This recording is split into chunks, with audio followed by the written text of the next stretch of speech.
compared the sentences actually served by those Nazis convicted at Nuremberg?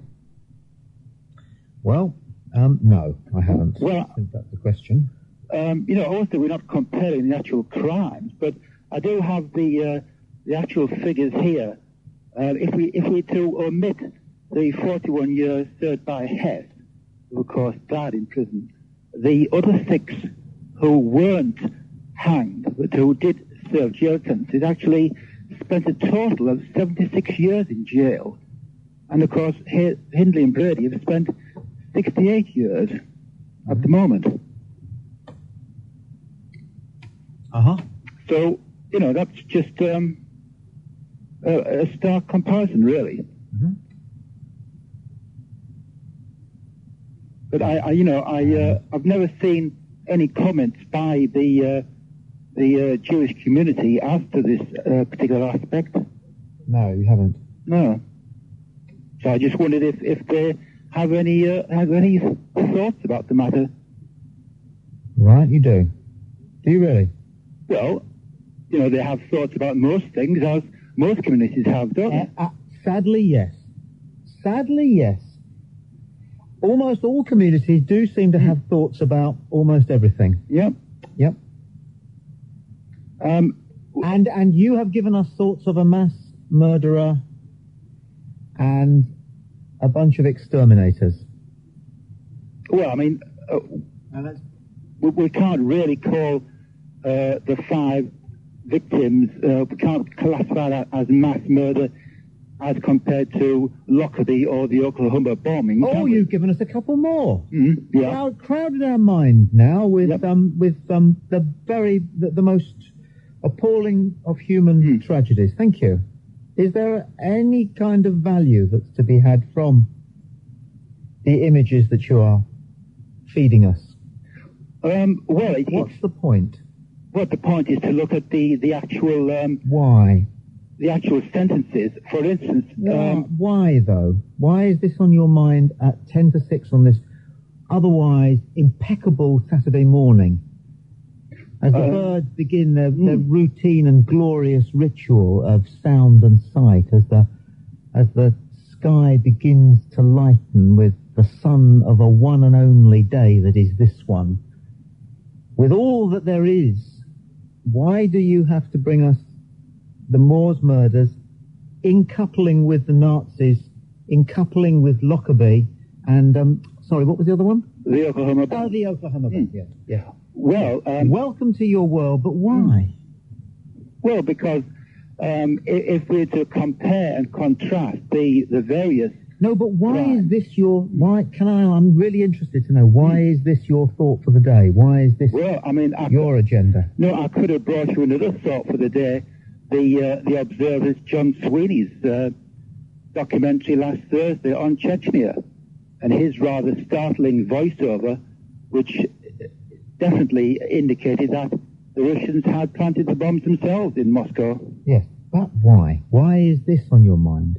Does it worry you that this is on your mind at 10 to 6 this Saturday morning? Does it concern you? It concerns me that these sorts of aspects of life aren't getting the coverage even within the broadsheet press. In other words, we've got Mr. Blair currently in Russia, and he has said, Putin is combating terrorists, whereas the Observer's ace reporter on the spot... what's your name again? Steve. How old are you? Old enough. Would you mind me asking what age you are? I'm in my 40s. You're in your 40s. What's your line? What's your profession? I don't have a profession at the moment, but... what did you do? Oh, just administrative work. In what sort of capacity? Well, various capacities, Such as? Well, I'm only interested. You don't have to answer if you don't feel like it. Well, within the gaming industry for a number of years. The gaming industry? Yeah. What does that mean? Okay, right down to the brass tacks, it was being a manager of a betting shop. You're a bookie. Fine, a noble profession, Yeah. And Who else is in the house at the moment? Nobody at the moment. You're alone? Yep. Have you been thinking about this, Brady, and the Nazis, and the Oklahoma bombings, and the horrors of Chechnya, and, sorry, what was the other one?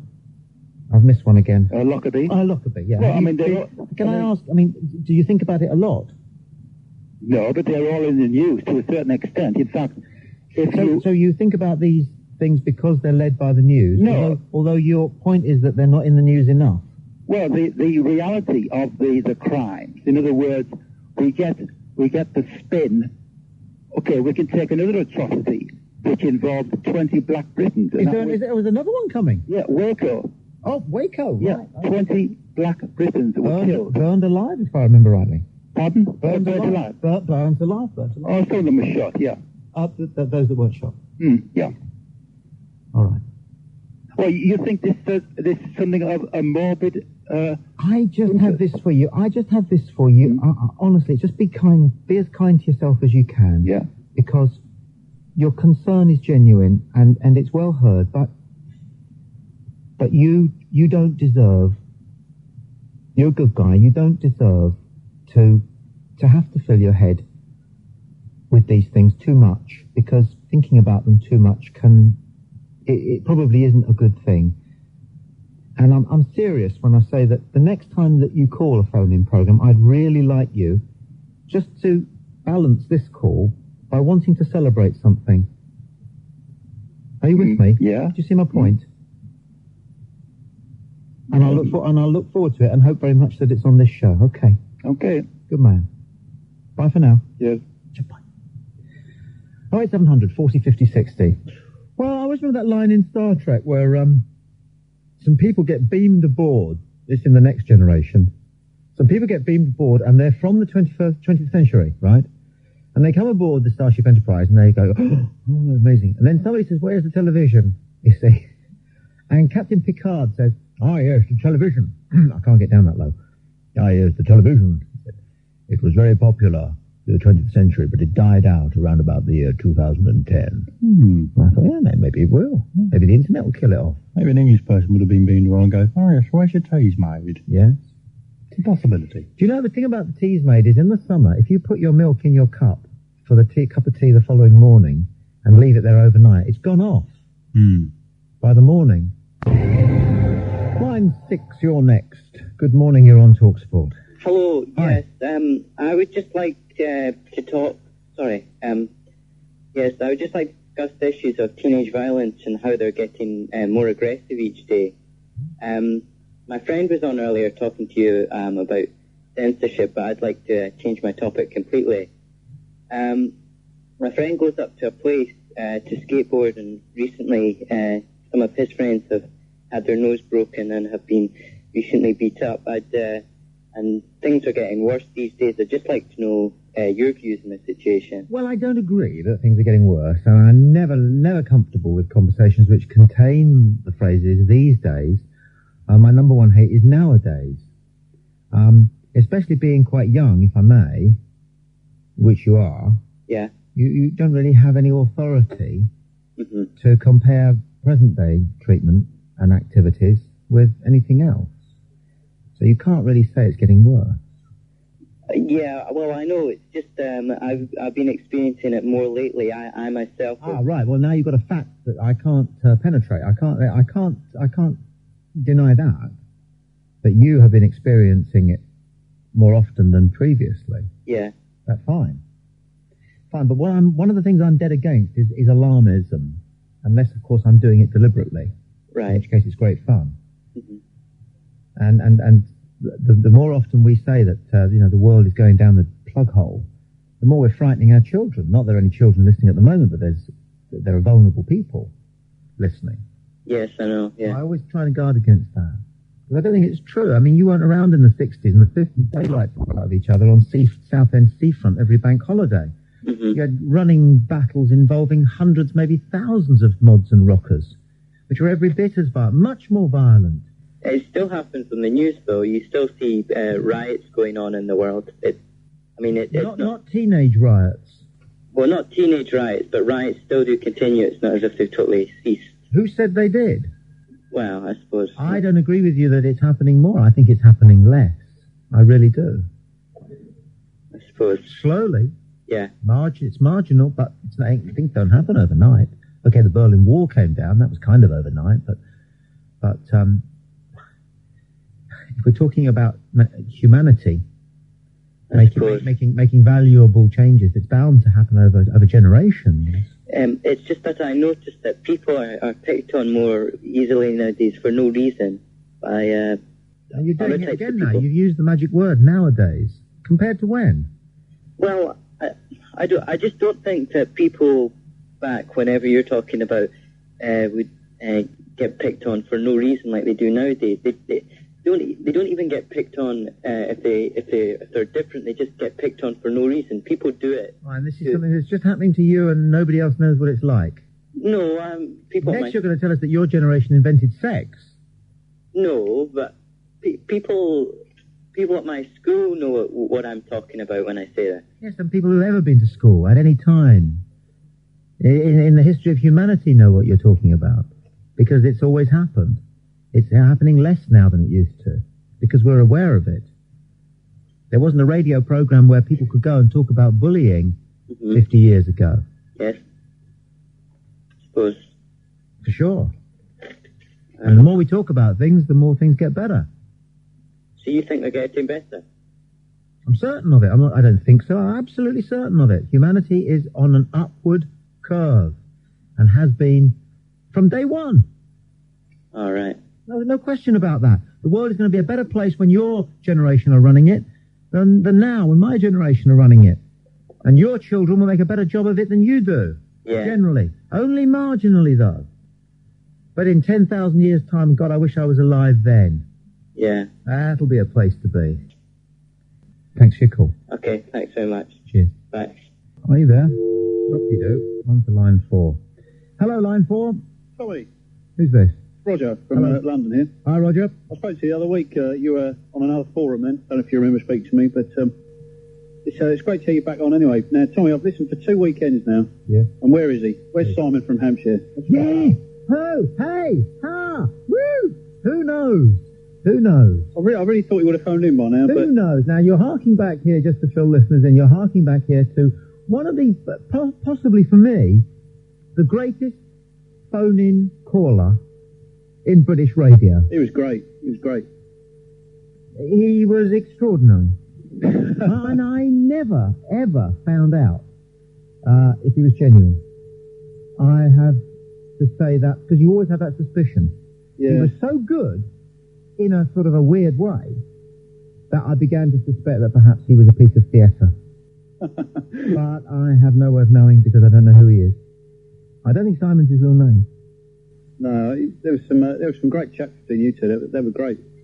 That's what we need. That's what we need. It was funny. It was so homophobic. Well, maybe he's listening tonight, so you never know. He might. So terrified of gay men. Terrified of them, wasn't he? Do you remember? Yeah, it was great. It was great. In the army, and I asked him out. I remember that. Yeah. I asked him out because I wanted to meet him. He went straight up.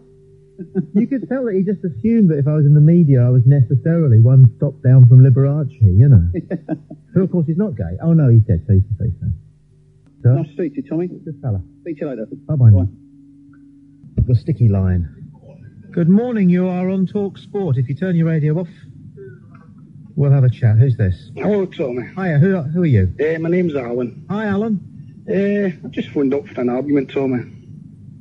You come to the right place. That's you're the best man in the radio for arguing. It's been said. Pick a subject. Pick a subject. Nice one. I like it.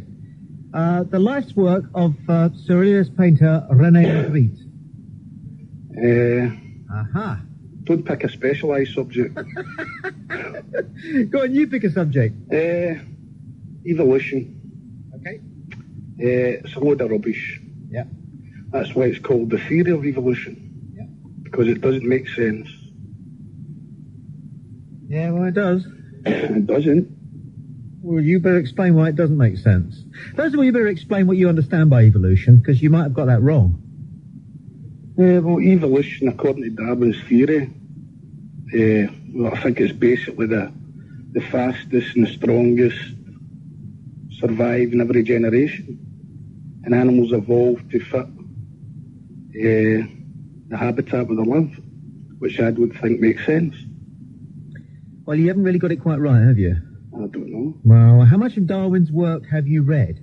I haven't read any of it. So where did you pick up these bits and pieces of knowledge about what Darwin might or might not have said?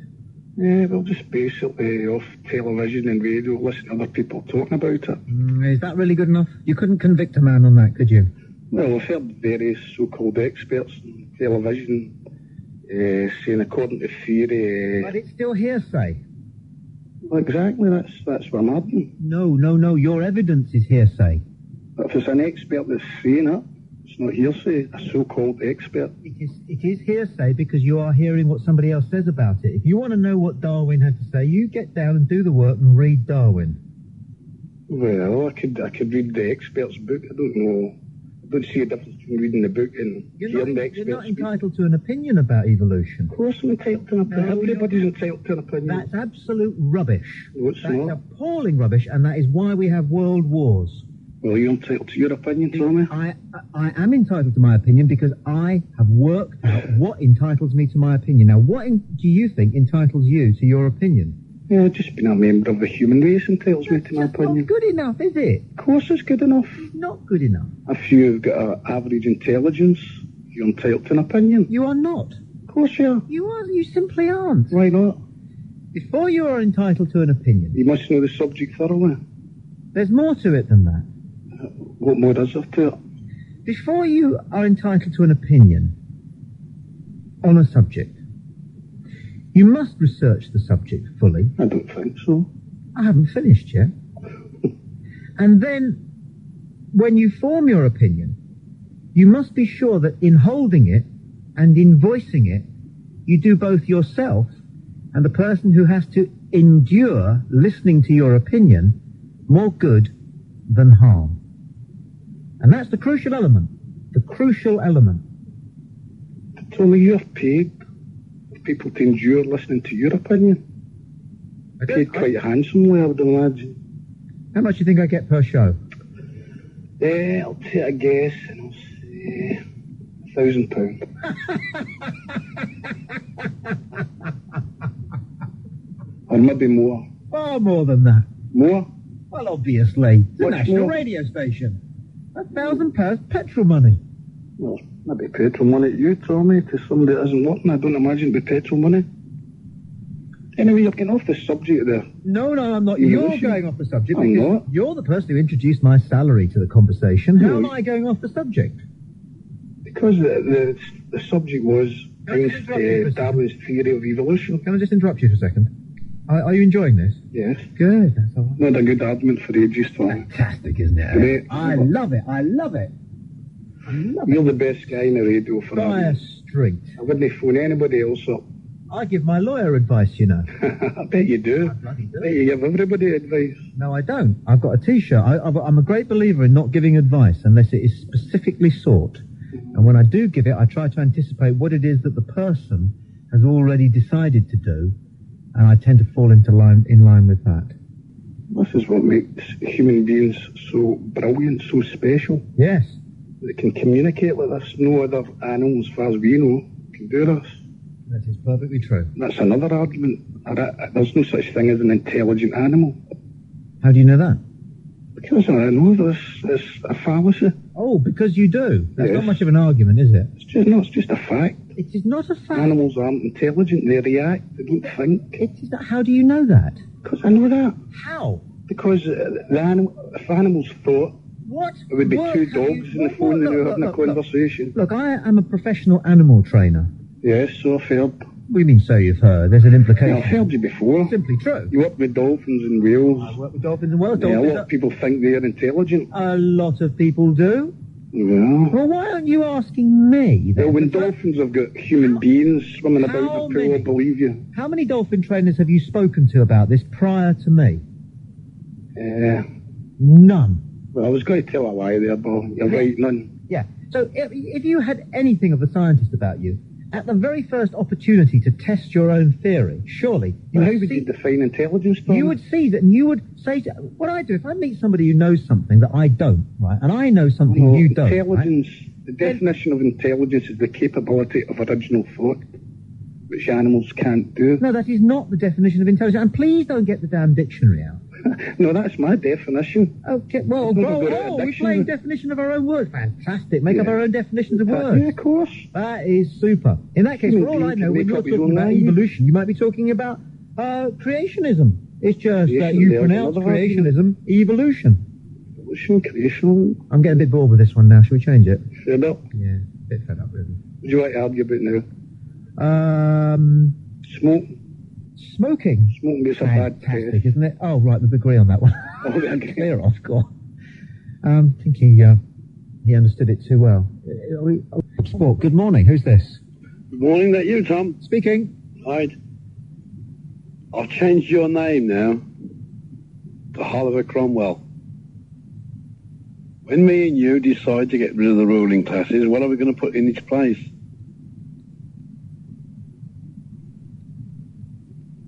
Hello? You don't have to put anything in its place. Well, we're going to have some sort of somebody up the top, ain't we? No, you haven't been reading your Emma Goldblum, mate. We don't have to have anybody ruling us. Well, I hope you ain't thinking of putting Queen Bonacieux and Maggie Thatcher up there. Well, I've just said I haven't. What makes you put those words in my mouth? What makes you think you need anybody ruling you? Well, we don't. Well, exactly my point. We don't. But knowing nature as it is, Yeah. when you win the war, there's somebody of power that always willing there to take the reins, isn't there? Well, you're drifting a little bit now. You started off by saying, if we got rid of the ruling classes, who would you put in their place? I don't think you need a government. I don't think you need anybody ruling you. I don't. I trust me. I don't need laws. I don't need police officers. I'm a good guy. I do the right thing. Yes, we don't go that way, does it? Human nature doesn't run like that. Well, yes, it does, actually. You think it does? I'm certain of it.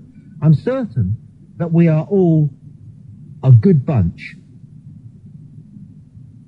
Well, I think I'd like to join your I like team. humanity. I like the face of humanity. I trust it You do trust it? enormously, implicitly. The achievements of mankind are so impressive over the last 2,000 or 3,000 years. Well, I can give you one or two phases that might come to mind to you. Well, I'm You sure. never trust your best friend. That's a phase. What? You never trust your best friend. Why not? Because your best friend will take whatever you've got. Is that what you think? Well, when you win this ruling class war, how do you think society will be run then? Well, I would like there to be no need for government and no need for authority. I don't tell anybody what to do, and I don't like anybody telling me what to do. Oh, but how would it carry on? You know, Like that. It would be a wonderful place. but you know it can't be like that. It can be like that, and it will be like that. When we're in just a few short thousand years from now, what we are and the world that we've created will seem so prehistoric, cruel, and ludicrous to the folk that have come along. And yet, at the same time, because they will have progressed so far, their understanding will extend to realise that it was the best we could do at the time. But people will eventually live in a world where there aren't any parliaments, there aren't any laws, there aren't policemen, there aren't cells or prisons. None of those things will be necessary. And you only have to look at the history of the last 200 or 300 years in this country or in Western Europe to realise that that is the direction we're going in. Oh, you think so? I think we're going downhill. Yeah, well, I thought you'd say that. I do, honestly. You're wrong. You're desperately wrong, and it shows that you haven't really bothered too much with your history. I have. Well, you take history. You tell me one Christian church leader that knows the first thing about Christianity. That's got nothing to do with the argument about the development of society. No, but they're supposed to stand for the good things in life. It's completely irrelevant what you've just said, and it shows loose, shabby thinking. I don't think so. Well, I'm telling you it does. Well, you tell me one Christian leader. It's not the point. The point is that we are talking about authority, and we are talking about the fact that the future we will have a better future if we relinquish authority.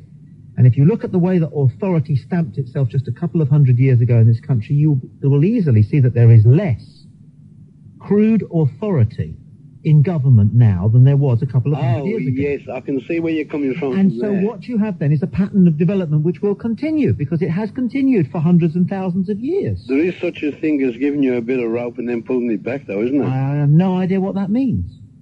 Well, it's hidden. It's hidden. They give you freedom, but freedom's not there. Oh, again, I don't know what you're talking about now. But thank you very much indeed for your call and having the opportunity to celebrate anarchy. 08700 40 50 60. Line 1, you're on TalkSPORT Live. Good morning. Who's this? Hi, it's Joanna. Hello, Joanna. Hi. I've just been listening to your show. It's been quite interesting. Only, I think you should be more tolerant about people's opinions.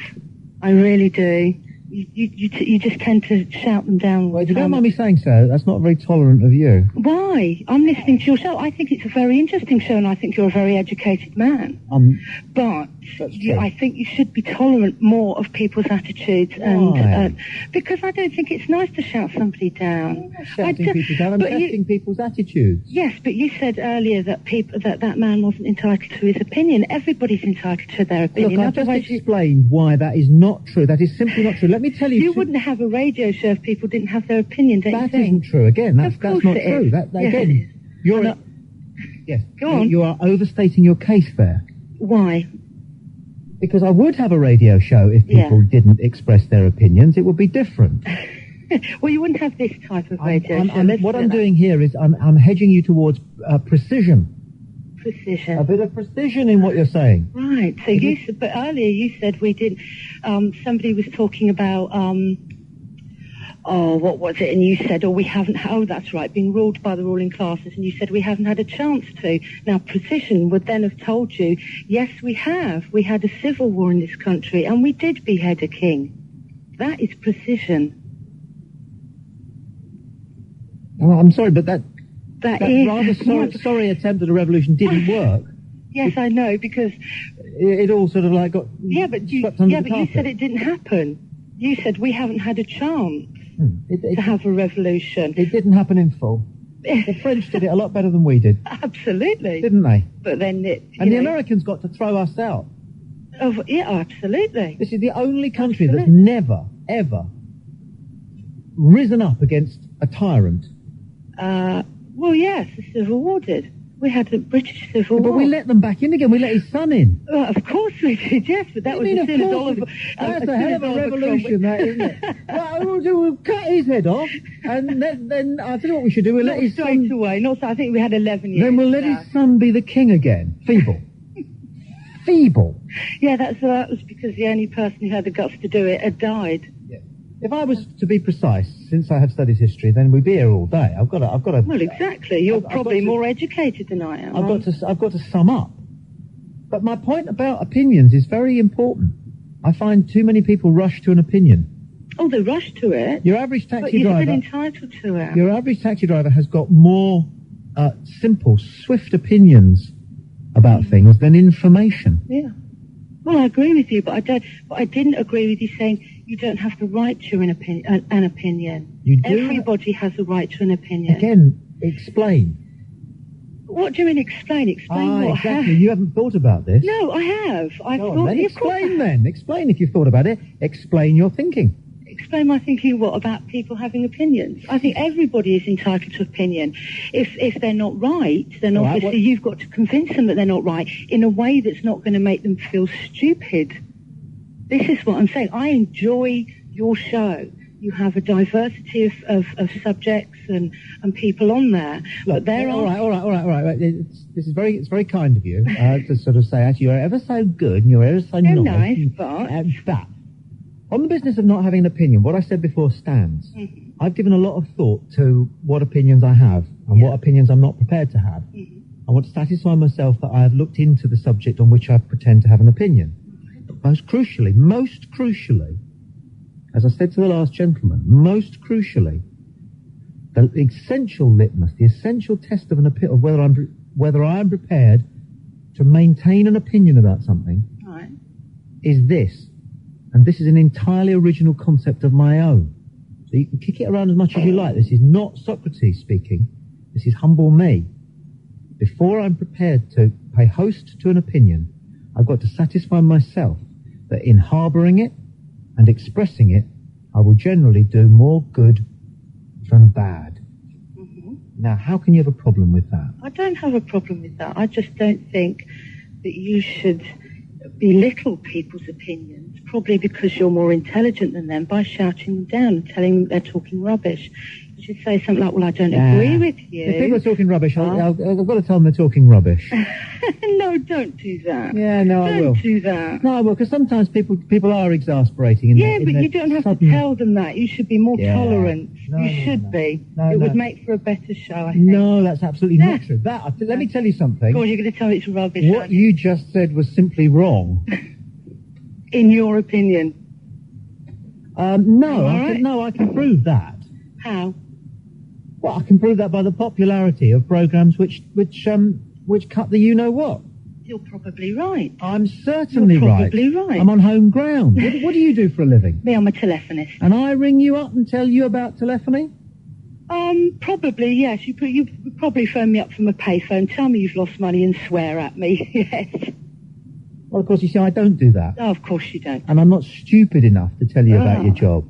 I'm not telling you about your job, I'm just telling you... I didn't say you were being stupid. All I'm saying is that I'm not stupid enough to ring up somebody else, okay, and tell them the gory details of their job. No. I was just saying to you, I do enjoy your show, but I don't like... it seems to me that the way you speak to people, you're not prepared to listen to their opinion and say, well, okay, you might be right. Well, if I don't think they are, then I'm not going to say that. Yeah, but what makes your opinion right over theirs? Everybody's entitled to their opinion. You're entitled to yours, they're entitled to theirs. Oh, let's not have this. You know, it's going round and round in circles. It's getting deadly dull. There you go, you can never be right. You can never be right. What I'm saying is simply true. If you're worried about other people's sensibilities, don't be. When somebody decides to phone a phone-in program, all right, they automatically disqualify themselves as listeners and become part of the show. And you only have to listen to a show like this for 5 minutes to realise exactly what the game is. And it's a game, it's a sport. And it's a good sport. Now, we've both got to get out of the way for the news now. All right, thank you. Nobody ever rings up and complains about the opinions in the news. Nice to talk to you. Thank you. Bye-bye. 08700 40 50 60. Tommy Boyd, TalkSPORT.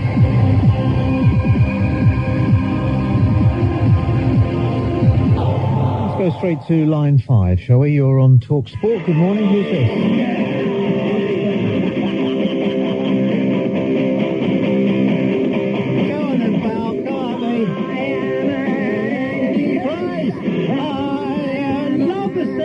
If only Harris was here, who's his favourite band? I'll take it down slightly. I wonder whether whoever it is has got what it takes to... Nah. We'll have a little listen though.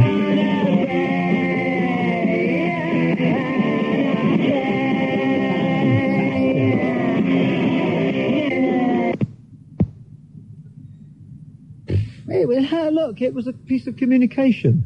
Somebody was listening and somebody had a piece of music that they thought was more articulate than they are. Cool. Let's go to line 6, shall we? Good morning, you're on TalkSPORT. Who's this? Hello? Hello? Hello, how are you? I'm very well, thank you. How are you? Good stuff, thanks very much. What's your name? John. John. You're live on air. John, what did you want to say? Well, basically, there's a couple of things I want to say, actually. I've been trying to get on for a long time now. And basically what I'd like to say is a little bit thing now, because it's a talk sport, there's a lot I'd like to say about boxing, if that's okay. Yeah, terrific. Yeah. Tell you what, turn your radio off, John, and then you'll find it just a bit easier to get down to your point. Okay, sorry, I'll just turn it off there. Yeah, no worries. Right, it's gone. Yeah, basically what it is, there's a couple of things I'd like to say earlier. Earlier there was something that was said, a lady rang up, this is probably a couple of hours ago now, and she turned round and the fellow, what's his name? Tony something, is it? Presenting the programme? Yeah. Tommy, yeah. Yeah, Tommy, that's sorry. That's me, yeah. Oh, right, that's you. Okay, well, you said something about you've got to be nasty at work. That was a couple of hours ago. Yeah. To be quite honest, yeah. I don't ever remember saying that. No, what you actually said sometimes you've got to be nasty at work. You're speaking to a young lady at the time, and unfortunately I've got to disagree on that, and I'd like to put the point across that, because I'm a shop steward on a job at the moment, and I'd like to put the point across where it would be much better if everybody could try and work together and try and basically fight for individuals' rights, regardless of what colour, creed or race they are, and try and make the workplace better for people. Yes, that's true enough. But apart from that, the main thing I actually wanted to speak about was boxing, because I've been involved in boxing for nearly 14 years now. That's my sport. I'm made 26. I started boxing when I was 11. And there's one thing, I'd love to make a big appeal to the British Medical Association on air, and hopefully there'll be somebody listening, because since headguard's been brought in, not so much amongst senior boxers, but amongst the junior amateur boxers, there's been so many more knockouts and serious injuries simply because the headguards, what basically happens, it makes the kids pick their target more, because the way the headguard is set up, and it leaves the knockout areas exposed, it leaves the chin exposed on the headguards. And I'd love to see them just stop using headguards, certainly amongst junior boxers in the amateur ranks. Because kids aren't, from that young age, they're not used to boxing. They're just coming into the sport. The difficulty you have is that you have a sport here in which the purpose is to hurt the other guy. No, it's not. Don't be stupid. It's not. The purpose is to hurt the other guy. Don't try and... it will be feeble of you to try and say that is not the aim of boxing. We all know that it is. Okay, now... So live with that, because that is a fact. Now, your problem is you have a sport, the purpose of which is to hurt the other guy, and yet at the same time you don't want to hurt him too much. Can I disagree totally for a second? Because I said the reason for why. Because you say that the total purpose of boxing is to hurt somebody. It's not. And don't get me wrong, I mean, you go in there and you basically learn how to defend yourself, you learn how to throw your shots. Yeah? Darling, defending yourself and throwing the shots will not win you the fight. I will. It won't. It will. It simply won't. I will not trust you. How long have you been boxing? 14 years. Have you been hurt in the ring? Yes. Because the other guy meant to hurt you? Yes. Thank you. Yes. End of argument. No, there's no argument about it. The other guy's coming in the ring to try and hurt you. No, the other guy's coming in the ring to try and beat me. Hurt you? To beat me. But he can't beat you unless he hurts you. Of course you can beat someone without hurting them. Definition of terms are called for, I think. Any punch, wherever it lands, causes discomfort. True or false? True. Right, discomfort is pain. Possibly not. Well, we're not using the same language here then, are we then? We're not, no, because, right, can I try and explain it to you? This might sound really daft to you. Can you imagine, yeah? I mean, I've had, 140 odd bouts now, okay? And there's 3 buzzes I'll get out of boxing. Number 1 is winning the bout, which is the obvious buzz, yeah? Number 2 is when you land the shots you've been basically practicing in the gym 3 and 4 nights a week, different combinations, and you land them. And you know you've caught some of them shots, and you know you've hurt them, yeah? Which is basically what you said earlier. And it's good. You know you've caught the fellow with the shots, you know you've hurt him, so you've hurt him with one shot, which allows you to carry on with the next combination afterwards, yeah? And the 3rd buzz out of boxing is when someone actually lands a good shot on you, and you know you've taken the best shot they can give you. It doesn't causes you no discomfort, or not. It causes you no problems. Let's put it that way. But the thing I'm after is... Sunshine, you're on the ropes here. Why? Yeah, exactly why, because I'm not actually landing anything. You back yourself onto the ropes, really. I haven't. You have. Well, if you've been listening to yourself, you'd realise that you have. The one thing I realise, I'm a senior boxer. Now, the one thing I disagree with is now that they've brought the head guards into the boxing, I think they should start thinking about taking them out of boxing. Yes, and this is an interesting point, and one which is worth dwelling on. At what age were you talking about amateur boxing here? Yes. Okay. Do all amateurs wear head guards? Yes. And in what way is that new? Well, it came in 91. Yeah. And the problem is, it's not so bad for senior boxers. Because you got to a stage where you're used to taking shots, and it's not a major problem once you're in boxing for a while, you know? I mean, you do take the occasional good shot on the chin anyway. But the problem is when you've got young kids boxing, and what happens is, when you've got young kids boxing without head guards, they tend to throw their shots, but they don't pick their shots particularly well. So basically what happens with the young kids, they